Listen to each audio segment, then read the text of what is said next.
Bieber is dominant again. Let's step into the on-deck circle. You're listening to the DFS On Deck podcast, brought to you by LineStar App, the top-rated DFS tool set and #1 companion for DraftKings, FanDuel, and Yahoo Daily Fantasy. Go LineStar Premium now at LineStarApp.com. Now, here are your hosts, fantasy baseball experts Joe Pisapia and KC Bubba. Hey, yo, what's up, everybody? It's me, Joey P, Joe Pisapia, and welcome to On Deck right here on the LineStar app. It is me, it is KC Bubba, and it's you. And we didn't go yard last night, but Ryan Humphreys did of LineStar, so make sure you're following Ryan_Humphreys and reading all his great work at LineStar to get your home run calls. Between the three of us, somebody's going yard, and that's a good thing. Our guys let us down last night. I got to say, Woodruff also did not perform as I wanted. He wasn't terrible, but he wasn't good. And Sonny Gray got the quality start, but no W. However, Bubba Barrios, unfortunately, bested Woodruff. However, Shane Bieber still about as good as it gets right now. That dude is just in another planet. I know it's only the Pirates, but still 11 more strikeouts for the Biebs. Yeah, it was impressive. I actually sat and watched a lot of his start before he got yanked, and just watching the way he located, the movement on his pitches. I knew he's been good. I haven't watched him a ton, and that was just impressive. Like, yeah, it was the Pirates, but the way he was painting, it was like Maddox X, but he was throwing mid-90s. So it was impressive. He's been very impressive. He's the front runner for the Cy Young Award right now, which is crazy to think of because Garrett Cole seemed like such a lock, and this is why, and I want to say, like, on FanDuel, the odds on Bieber are actually pretty good. I think it was like 9-1 or something like that. Is somewhere in that range, either 8 or 9, something. You have to go back and look at it, but it was like, wow, Bieber's got a shot at it. It's not a terrible wager, but kicking myself now, that's for sure, because that guy just looks like he's absolutely dominant. We're going to break down everything going on today here on Friday for your DFS slate here on LineStar. But before we do, we got to look back on yesterday. But before we do that, I want to remind everybody to go get that LineStar app over at LineStarApp.com, download it, and upgrade to that premium product. And while you're doing things, subscribe to the podcast too. Click that notifications button and make sure you got all of your notifications. So whenever the show drops, you know exactly when, and then you can listen to it. So let's fly around here. What's going on in Major League Baseball, because there's a lot. In case you didn't notice, the Mets got postponed yesterday because of a COVID test. So keep an eye on that. The Subway Series looks like it's in jeopardy, but spoiler alert, nobody in New York and New Jersey really cares anymore much about the Subway Series. It's not a thing anymore. It's just not. It was a huge. The Mets haven't been relevant in a while. It happens. Well, but here's the thing. I mean, it was a huge thing and a huge novelty early on. I'll tell you, the city shut down for those weekends. It was crazy. It was so hot the first couple of years. And then I would say over the last 10 years or so, it's just really not a thing. Even when the Mets were decent, like, it's just kind of like people, it's not the same thing. It was the novelty of the rivalry once upon a time. But we had the Rays sweep the Yankees. So now the Rays are in first place. How about that? Gurriel went yard, and the Blue Jays beat the Phillies 3-2 in that first 7-inning game. Then the White Sox blanked the Tigers 9-0. Giolito was terrific. Bubba was all over that. 13 strikeouts for him. So big win for Giolito. Big win again for the White Sox, who continue to rise up the standings. The Astros beat the Rockies 10-8. So we got 18 runs there, which we expected. So if you had Giolito and the Astros-Rockies game in the day, you did okay. In that second game of the doubleheader, Rowdy Tellez homered to get a go-ahead 2-run single in a 7-run sixth inning. So a big day for Rowdy, which, again, great name. Not enough people named Rowdy. Him and Rowdy Piper, that's it. That's it. Rowdy Piper and Rowdy Tellez. That's it. There's only two guys named Rowdy. Bieber, again, we talked about that. Just impressive yet again. 2-0 victory there over the Pirates. Barrios, one-hit ball, 6 scoreless innings. Who'd have thought? Nelson Cruz goes yard. So, Barrios had been good. He hadn't been good at all, and he finally turned things around at the worst possible time for us, but that's fine. Kershaw was very good, though. 11 strikeouts for him against the Mariners, so I guess the Mariners finally came back down to earth. Your thoughts on this Kershaw performance? Anything to take out of this, or is this just, hey, it's the Mariners and they strike out a lot? Yeah, Kershaw looked great. I'm not going to take that away from him, and seeing him go 7 innings bodes well for the back concerns we had, given backs can show up at any time. But it was good to see him go 7. But I dug into the Mariners more. First off, when they released that lineup yesterday, it was the best 4A lineup I've ever seen. And also, they strike out over 28% versus lefties. So we'll talk about that again later tonight. But Kershaw did what he had to do, but I was very, very impressed that he actually went 7 more than anything. Yeah, Red Sox won 7-1. You got Xander Bogaerts and Mitch Moreland hitting a home run. Mitch Moreland, I feel like, is prime trade bait. They got Dahlback in the system. Moreland could probably help a few teams. So I would imagine he's on his way out of Boston. I'm just throwing that out there. What do you think about that? No, I agree. It's a great spot. He's been hitting very, very well this year. He's been consistent, showing power. He'd help a team out in a big way that needed him, especially with the universal DH now. A lot of teams in the National League weren't prepared for it. They can use a guy like him. Yeah, I definitely see him moving on here, them moving on from him. Bogaerts, I don't know about, but Moreland, I think, will. 8-7, the Padres over the Rangers, so 15 runs in this one. Hosmer hit a shot. You talked about him yesterday. You're highlighting Eric Hosmer in that lineup in that opportunity, and he certainly got it. Cardinals 5-4. Colton Wong RBI single, and basically a Cardinals rally was enough to overtake the Reds. Sonny Gray had a quality start, but the bullpen kind of blew it for him. So, oh well, c'est la vie. Sean Manaea got a win in what was also a bizarro night. So we had Barrios pitch better, Sean Manaea pitch better, Matt Chapman homered not once but twice, and Matt Olson also hit a home run. So there you go. So the A's and the Mats, that's all you need some nights is just, find both Mats, put them in a lineup at 3.5 on FanDuel and just win money. Mike Trout got another up-and-in heater there from the San Francisco pitching, and Kevin Gausman got another. I don't know what's going on there. Hey, look at you. Who do you think you are? Best player in baseball? Sit down, buddy. But the Giants beat the Angels 10-5. Aren't they kind of ruining things? I know Joey Bart came up, but don't you want the Giants to be bad so you can get another high draft pick and really turn this organization around? They did the same thing last year. Like they ended up getting a semi-high draft pick, but they were like in contention. That's why they make so many trades last year. They're that annoying team that's almost good enough, but they don't realize they're that bad still. It's really annoying. They just keep grinding it out. All right, we're going to kick things off for today here, and let's start with the main slate because the 6:40 start here with the Rays and Blue Jays. I don't know if you've gotten any love for that. If you want to add that in, is there anything there to add it into the main slate for you when you're looking at it? Because for me, it's just, I think there's enough other stuff to go off of. Yeah, there's plenty of other stuff. There's bad pitching everywhere. So if you want bats, they're there because the ball flies out of it's in Tampa now. So yeah, it's in Tampa. Yeah, never mind. You got to watch those. Everything's never mind. Yeah, cancel that thought. Yeah, maybe Grichuk's facing a lefty, so he's on fire, but that's about it. Yeah, I just don't know if I want to add in all that strange of 2 more lineups just for Grichuk at 3K. Yeah. I don't think I want to do it. All right, so let's start off with a bang here because you got Aaron Nola against Max Fried, 2 of our favorites here in the program, and I'm just not going to overthink this. I'm going to pay up for Aaron Nola in cash. I just think that the Braves strike out a ton. He's just 9.9 on DK, by the way, too. Kind of reasonable. Max Fried is 8.9. This could be one of those 2-1 games, yes. But Nola's been really good. So at 10-7, I'm going to pay up for him on FanDuel as my single cash game pitcher. And I'm just going to, light a candle in church and hope for the best because there really isn't a ton of great cash game arms on this slate.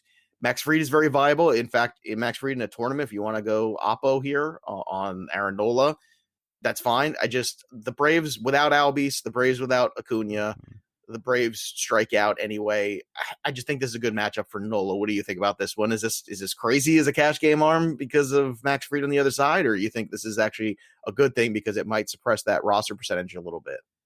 No, we're on the same page here. People need to realize for cash, you just want the safe floor. You don't really care about the matchup on the other side of the table. The win's great, but if he can get quality start, strike guys out, which he can, Braves are striking out over 26% of the time for striking and pitching. Nola is as locked in as a lot of guys he's not talked about nearly enough. So I like Nola a lot in this matchup. He's already dominated the Braves once this year, and that was with Albies and Acuna, I believe. So I agree with everything you said there, and I also agree Fried's a very intriguing GPP play. Philadelphia is hitting lefties very, very well, but he's pitched so good this year, especially at home.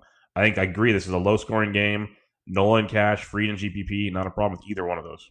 Yeah, I'm going to stay away from the offense, though. We're all in agree with that. If this blows up, it blows up. But it's like 2.5 outcomes. Let's call it that.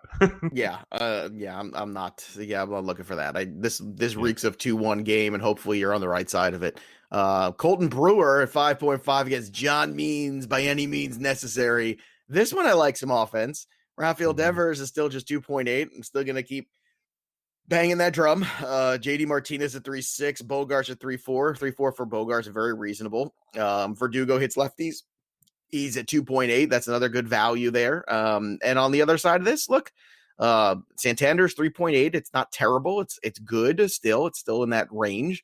You had Rio Ruiz at 3.3, still, a fair amount, and Nunez at 3.1. I think Nunez kind of looks like the best bargain here on FanDuel. On DraftKings, obviously a little bit different pricing. Devers is still 5.2. So 5.2 versus 2.8. What does that tell you? Keep banging the drum. Santander's up to 4.6. Nunez is 4.4. So, you're going to have to pay for this one on DK. Even Verdugo is 4.4, so you're not getting too much of a discount there at all. So this seems like a really good FanDuel stack as opposed to a DK one. 100% agree. You'll get some Baltimore discounts a bit on DraftKings, but the other thing to keep in mind, it's going to go Means followed by Jorge Lopez, the righty, so it's even better for guys like Mitch Moreland when people see just the lefty and go from there. And then you also got Brewer and Hernandez backing each other up for Boston. So there should be a lot of offense in this game. If you can stack away, you can, preferably on FanDuel, as you mentioned, but definitely you can sneak in some value on DraftKings. All right, I'm going to troll the Pirates again here tonight with Adrian Hauser. He's 8.4 on DK, which is pretty cheap. He's 7.4 on FanDuel. Hauser's pretty good. The Pirates are not. And yes, I got burned by Woodruff yesterday. I recognize this, but I just think you keep going here and you look for, like Bubba said, quality start, hope for some strikeouts here against Pittsburgh and hope that this lineup can beat up on Chad Kuhl, which I think they can. Keston Hiura is still 3.3 on FanDuel, and until that price changes, he's basically going to be in my lineup every day. The guy just makes so much contact. There's guys that just fill the box score every night, and he's one of them. And I just like it. and until the price goes into the fours, I'm going to keep using it. So what's your take on Hauser tonight? Are you confident in him, or just confident enough, or not confident at all? I think I'm confident enough. He brings a very, very good floor to the matchup. If he can get the strikeouts against Pittsburgh, which are there, then he's good to go. He's not going to get usually hit around too much. Quality starts are definitely in play with Adrian Hauser. So I like that quite a bit. Like an SB2 on DraftKings, where as we keep going down the list, there's a couple guys I don't mind punting with, like Chad Kuhl. At his price on DraftKings, I don't mind punting with just because as bad as Milwaukee's been, they're striking out almost 28% versus righties. Even if he gives up a few, Kuhl's been striking more guys out with his new pitch mix. I don't mind him as a $6,900 punt on DraftKings as an SB2, but I think Hauser brings a very good floor to the matchup in a game where it's really hard for me to lock in and love the bats because they've been so cold on both sides. Yeah. Now, speaking of secondary pitchers, on DK tonight, Plucko is just 6.3 against the Tigers and Michael Fulmer. Is that another route you'd go? I know Plucko is not Shane Bieber, but the Detroit Tigers are not a good baseball team. It's tough. I agree with everything you just said. What I remember seeing from Pleco last year and then a little bit this year, I'm not in love with this man. Last year, the hard hit rate and home runs he was giving up was terrifying. And I know it's the Tigers. I don't disagree. I'm going to go away. I think it's going to be highly owned. He will be. There's another punt I like more than him. So I'll stay away from him. I see people just seeing Detroit, seeing Cleveland, and then 100%. Not even thinking about it enough. And I'm kind of with you. I think there's a little bit of danger there. The bats, though, are intriguing. You got to pay through the nose on DK for the big guys, Ramirez and Lindor. But on FanDuel, you can at least get Lindor for 3.5. Ramirez is 4. Cesar Hernandez at the top, still 2.9. Carlos Santana 3.3. Franmil 3.1. On DraftKings, the only guy you're getting at a discount is basically Tyler Naquin, then DeShields at the very bottom. So I don't know if that excites you, but it doesn't excite me. The Twins, Jake Odorizzi at 6.5 against Danny Duffy. Is this the I guess let's say this. He's over at 9 over on DK. So that's an interesting price variance there. So why is one site so confident in Jake Odorizzi against the Royals and FanDuel? Not at all. Sometimes people at DraftKings just have a few too many drinks when they make pricing. That's all I can think about. Odorizzi's never a 9K pitcher in my book. I don't care what your thoughts on Kansas City are. I'm not going to be paying 9K for him. I could see the argument for 65. I'm just not locked in on what he's doing this year. This is more of a game to attack bats for me. Yeah, I'm with you on that. Nelson Cruz hit a home run last night, so if he's heating up again, he's 4K. Polanco's just 2.7, and I know he hasn't quite been the Polanco of last year, but still a really good value here against Danny Duffy tonight, so I would consider that. Sano is 2.8. There's some value in this Twins lineup on FanDuel. On DraftKings, not as much, except Rosario at 4. So that's a guy you could probably cherry pick. But again, it's a lefty-lefty matchup if you don't like that as much. And Whit Merrifield's at 5.5 on DK against Odisi, whereas, on FanDuel, he's just 3.5. So there's another, throw the flag, recognize it. Jorge Soler 3.12. So there's, Odisi can get hit. So yes, he's never been a guy to avoid bats ever in his career, even when he's pitching well. Now this next guy's been getting hit, but it hasn't shown yet. I think it's going to show tonight. I'm in here. I'm in on the White Sox. Yes. Jose Abreu at 3-1, Encarnacion at 2-7, Eloy Jimenez 3-2. Let me tell you something. You go pay up for Tim Anderson if you want. Yes. It's Kaiko versus John Lester. So give me all the right-handed bats in, in Chicago for the White Sox. And I'm going to fade the Cubs side of this one. Not that you can't get involved with the Cubs too, but Kaiko, when he's good, he's keeping the ball down a little bit. The wind is not blowing out significantly here in this one, at least not yet. So for me, it's attacking the middle of this White Sox order against Lester because we've talked about him before. There's a little smoke and mirrors right now at Lester. 100% agree. Like if you look at his overall stat, like for the price, especially on DraftKings, he's super expensive, which makes no sense. He hasn't earned that price tag. So I love this White Sox team coming in swinging very hot bats. We love them versus left-handed pitching. Pay up for Tim Anderson, as you said. He's actually kind of, for me, discounted on DraftKings compared to the guys above him. I think that's pretty interesting. But I love him with Abreu. I love Eloy Jimenez. If I had to pick two guys, Anderson and Eloy, those are the two I want. But you mentioned Lou Bob's there. Moncada. Abreu is a great spot versus lefties. Encarnacion's just 3.6 on DK too. Yeah, like that's another, for GPPs, double dong upside all the time. But and what you mentioned about Kaiko is 100% true. I never use him because he doesn't light the world on fire, but he always limits damage. Like he's so hard. Right, to you don't go against him either. He's just like this guy. He's like, well, I don't want. You're like, you're useless to me. You're not giving me runs from the other team. Kaiko's on the mound today. Just check the Cubs off. Great, yeah. Because he's not giving you runs on the other side of the game, and he's not giving you help on the fantasy side. So you're just kind of like, meh, whatever. Speaking of whatever, Descofonie versus Dakota Hudson. I don't know, man. Like, I struggle with this one. These are two pitchers that I just don't trust all the way. So tonight, going against each other, that makes me want to run for the hills. Where are you at with this one? Again, that on DK, it's 8.1 for Descofonie, 8.3 for Hudson. On FanDuel, different story. They're both in the 6s, 6.3, 6.7. So are you picking a side of this one, or are you running away? I'm going back to Descofonie. I think it's a really strong spot for him. You got blown up versus Pittsburgh where it came out he was tipping pitches. You'd imagine that's been changed now since they were on COVID and they worked on things. Prior to that outing, he was very, very good. So I'm going to go back to the well here against the Cardinals team, especially at his price point. He can give up a couple runs, strike out a lot of guys, pay off for you in a big way because I'm not a Hudson believer at all. So I think the win equity is on Descofonie's side as well. So I think he's a very good contrarian GPP type play on both sides. Yeah, I thought you might go the Descofonie route. That's why I set you up for it. Winker's gone up to 3K, just in case anybody's paying attention. So he's a little bit more expensive, but still not much. Suarez is still 2.9. Moustakas is still 3.2. Hudson last year was a guy that, another guy that the ERA, didn't reflect, the win total didn't reflect some of the deeper stats that kind of were red flags on him. So I think some money could be made with the Reds tonight, personally. Colby Allard against Nick Marjavikas. Look, the Mariners, I don't know who they are anymore, but I struggle. I struggle with the Mariners. Like, I just can't get really excited about putting them in there. But Kyle Lewis at 3.4 on FanDuel is still a value because the guy hasn't really slowed down yet. So I'm just going to continue to do that. Joey Gallo hits left-handed pitching. So if you're getting a discount at 3.7, I would take it. He's 4.5 on DK. It's not as good, so it's a better FanDuel play. What are your thoughts on this game here between the Rangers and Mariners? Yeah, I don't mind some Rangers bats here. Gallo, Nick Solak, a few of those guys. But I think Colby Allard's also similar to Descofonie, especially on DraftKings at 71. He's kind of one of the value punt plays I like. We mentioned the strikeout rates when we talked to Kershaw, 28% plus versus lefties. Allard does have strikeout upside. His only bad start this year was at Coors. And so people that just look at that kind of stuff, they're going to get skewed. When they see a 5.25 ERA prior to that was lights out. So I think he's a very intriguing play against a Seattle offense that's putrid.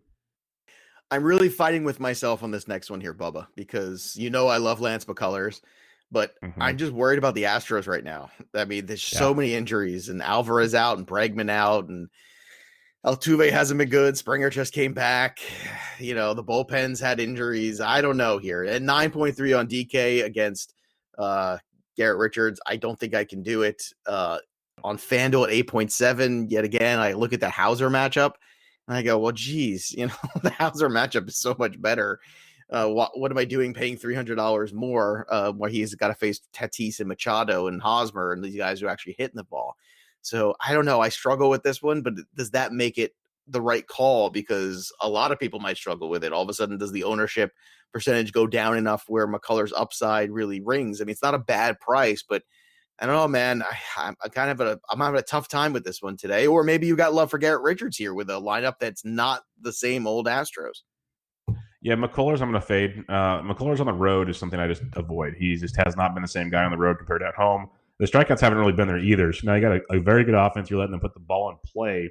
Doesn't always bode well for the situation. Richards is interesting. I've seen Quantrill, I've seen Richards. I don't know who the starter is. Both of them are in play for me against this Houston offense. I think they both could be nice values, especially on two-pitcher sites because, like you said, no Bregman and company and overall just struggling. I'll take my chances with one of those pitchers if you need to, but otherwise, I don't have a ton of love for the bats except, obviously, Fernando Tatis Jr. Yeah, I'll tell you what. I do like Carlos Correa, by the way, in this game too, with 3-1 on FanDuel, hitting in that 3 spot now. So it's just Springer, Altuve, Correa. If Correa is going to be up there, he's been hitting more in the 6 hole this year. So if he's moving up to the 3 now consistently because of what's going on in this lineup, that's good for his value. Considering his price hasn't changed. So I just want to point that out there. He's a good play in this game regardless. Robbie Ray against Logan Webb. So Robbie Ray's all the way down to 7K here. Ketel Marte was not what I wanted last night, but I still believe in him. I still believe in him against the Webbs here. So again, it's always the Marte guys are always in play because they're always in that nice 3 range.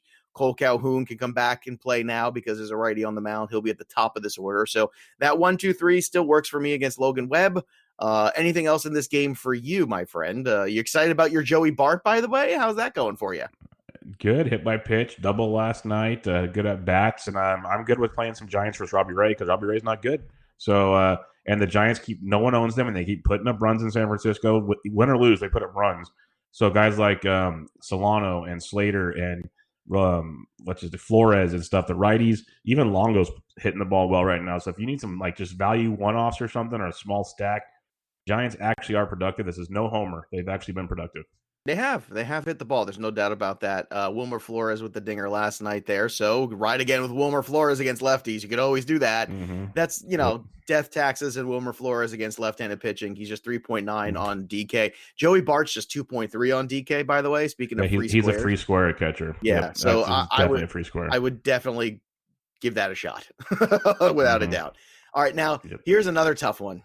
Because Walker, it's like they're tempting me. It's like, hey, I know what you like. You like Walker Buehler, don't you? And I say, yes, I do. And he hasn't been good, though, has he? No, he hasn't. You want to pay 8.5 for him? Yes, I do. I do, but I can't do it. It's just he hasn't been right. And maybe this is the get right game, perhaps. But, geez, it's a tough day to get right against Story and Blackman and Arenado. That's just a lot. So if you're feeling lucky, it's not a bad play. I guess here's my point is if you're playing multi-entry tonight and you have Hauser, right, who's at 8.4, Buehler's 8.5, you want to differentiate a little bit. Why not? Because I think you can, because how often do you get the pitcher with the upside of Walker Buehler at this price in a home matchup? It all matches up very well. But at the same time, I can't get there for cash at all. I just don't have the confidence level in Buehler right now. So maybe you feel differently, Bubba. What's your approach here with Walker Buehler, who's 8.5 on FanDuel, 10.2 on DK? So they're super confident still. Yeah, and both are great price tags for the talent level. Just where he's pitching right now are not there. So on FanDuel, I find it more appealing. Like you said, very close to Hauser's price tag. So I could see going that route because you don't have to be as productive at that price point. DraftKings is very difficult with Nola at 9,900. The ownership should be very low on DraftKings, though, compared to FanDuel. So play your game there. He's going to pitch well. We just haven't seen him pitch like Walker Buehler. And you mentioned the team he's facing, given they're out of Coors, still a scary part of the lineup: Story, Arenado, Blackman, and company. So very tough. Yeah, I agree. And I think if the opposite is true, too, you can't really do it on DK because they're all super expensive. But on FanDuel, you kind of can if you want to go and attack Buehler and go with Blackman, Arenado, and Story because that's a formidable threesome there. Arenado's just 3.6, Blackman 3.8, Story 4. So that's going to be really interesting tonight. I feel like that's where money's going to be made one way or the other. It's either going to be made on Walker Buehler or by Walker Buehler. That's just kind of my take on tonight's slate. So take that for whatever you will. Last one here, Andrew Heaney, the left-hander against Mike Fiers. So Matt Chapman, yay! Here we go again. Does it again. Guess what? He's 3.5 on FanDuel. Nothing Matt Chapman can hit 45 home runs and he would still be 3.5 on FanDuel. Nothing changes his price. It is the most glorious thing. You could always count on that. Ramon Laureano's at 3-1. I can understand, fading Olsen a little bit against the left-handed pitching, but I don't know, man. That guy just seems to be on fire. So once again, the A's late on FanDuel look great. On DraftKings, you have to pay 4.7 for Chapman and 4.4 for Laureano. It's the FanDuel late A's bargain. I mean, every night it's just good. I don't know what else to say about it, Bubba. No, that's about it. Piscotty's always a cheapie, and La Stella is still cheap on FanDuel. He's gone up on DK, but he's super cheap, especially in cash on FanDuel. Yeah, that's kind of wacky too. Just 2.7, and Fletcher at 3K also not bad too. Fiers is no good either, so I would expect some runs in this one. This could probably go over the 9.5 or whatever the total is here. So I think that definitely some runs. This might actually be a decent night to pay up for Trout too. Might be in a feisty mood, getting buzzed a little bit. and he's seen Fiers enough. He's probably taken him deep like 5 times by now. Yeah, so, I mean, definitely. Yeah. Who hasn't at this point? True. All right, boys and girls, it's that time again. It's time to call our shot. Bubba and I are going to pick somebody to leave the yard, and you can get in on the fun. Go follow us over on Twitter at LineStar App, and if you retweet this segment and give us your home run call, you get a chance to win some free swag. So let's get after it. And my pick tonight, the theme of the show today was trolling John Lester, and yes, his numbers look good, but the deep numbers tell you any minute now it's going to explode, and I think Edwin Encarnacion is the guy to do it to him. He's starting to show some signs of life. I like the price. I like the bat. I like the ballpark. I like it all. Give me E5 to go yard. Bubba, where are you going tonight for your home run? I was torn between 3 players, 2 of them in the same game you just mentioned, so I'm going to stick there, and I'm going to take the guy that's probably the hottest hitter in baseball right now and go Tim Anderson against the lefty. In Chicago. Good one. That's a good one. So pretty much Abreu's on this list too, I'm sure. Eloy was on the list. So Eloy's on this list. Get him. Yeah, just one of these guys is going to go. It's going to happen. Let's keep our fingers crossed there. And again, if you enjoy the program, make sure you subscribe to the On Deck podcast right here in the LineStar app, where everywhere you listen to your podcast, we give you everything you need to know in 30 minutes or less in terms of MLB DFS, and it doesn't get much better than that. So that'll do it for us. We hope everybody has a great weekend. Go out there again, subscribe to the podcast, have some fun this weekend, get outside while you still can, while the weather's still good. And, you can listen to the pod on a walk. You can do all kinds of things like that. See, we're even healthy. We're good for you. So that'll do it for me and Bubba. Follow us on Twitter at LineStar App, at LineStar MLB. Follow Bubba at KC Bubba and me at Joe Pisapia 17. There's nothing left to do now except step out of the on-deck circle and into the batter's box and go yard. We'll see you next time, kids. You've been listening to the DFS On Deck podcast, brought to you by LineStar. Hit subscribe, tell a friend, and stay tuned for the next episode from fantasy baseball experts Joe Pisapia and KC Bubba.